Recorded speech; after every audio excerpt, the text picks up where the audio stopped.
So my topic is thermodynamics, and I am doing the 2013 free response question number 3.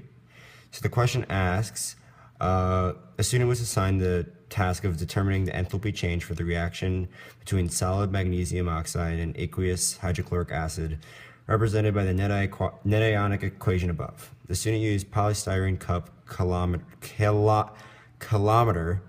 calorimeter and performs 4 trials. Data for each trials are shown in the table below. So the first part of the question asks, which is the limiting reactant in all 4 trials? Hydrochloric acid or magnesium oxide? Justify your answer. So the first step of doing this is you're going to have to find the number of moles of each reactant. So lucky for us, the hydrochloric acid is all the same amount of moles, same milliliters in every single trial. So you only have to find the amount of moles for that one once. So to do that, you know that it's given, all right, so let's start. Part A, it is given that, should you see that? It's given that it is 100 milliliters for all trials. So we can rewrite that as 0.1 liters. It also tells you that it's 0.0 molar. So that's the molarity. So it's 1.0 molars. So the equation to find the molarity of something is the number of moles over number of liters. So in all trials, we know that it's going to be 0.10 liters. And just so happens we're trying to find the number of moles. So that's X. So to do that, you're going to multiply 0.1 times 1.0. And you're going to get 0.1. What a surprise. Okay, so you get 0.1, and you got 2 sig figs, so it's 0.10 moles HCl. Okay? So, moving on. And then you're going to try to find the moles of the magnesium oxide. To do that, there's going to be two equations, but you probably can only just do one. So it's given that it's the mass of, for trial 1 and trial 3, it's 0.25 grams of magnesium oxide. So what you're going to do is you're going to set up a stoichiometry equation. So we got MgO times, lucky for me is I already looked up how many moles the magnesium oxide, the atomic mass, so that's going to be 40.30 grams. So all you have to do is divide, and then you're going to get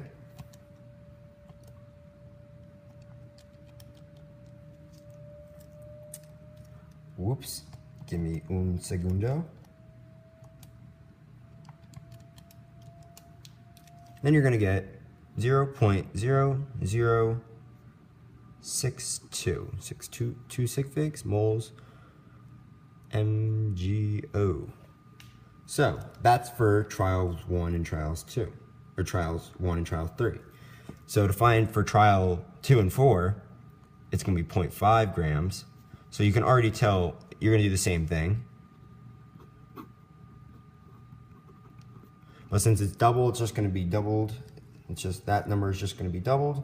So it's going to be 0.012 moles of MgO.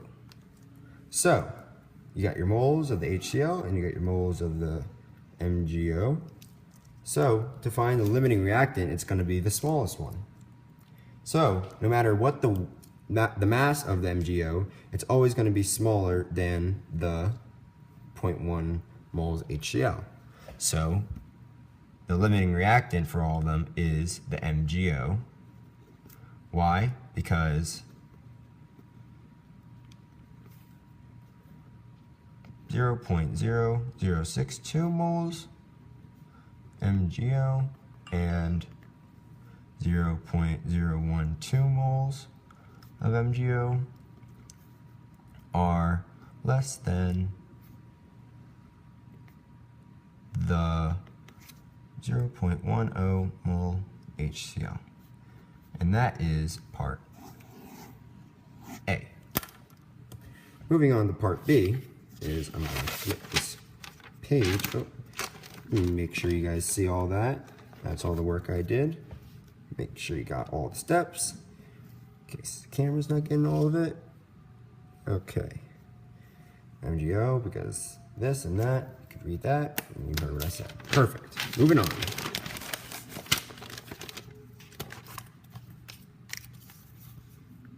The next question says, the data in one of the trials is inconsistent with the data in the other 3 trials.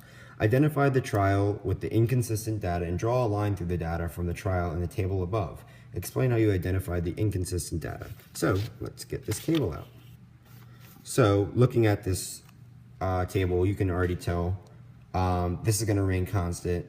These are trials 1, trials 3 are the same mass, and trials 2 and trial 4 are the same mass. So the only thing that's really changing in this is the delta T, which is a change in temperature. So let's just draw a table. So for trial 1, the delta T is 26.5 minus 25, so that's going to be 1.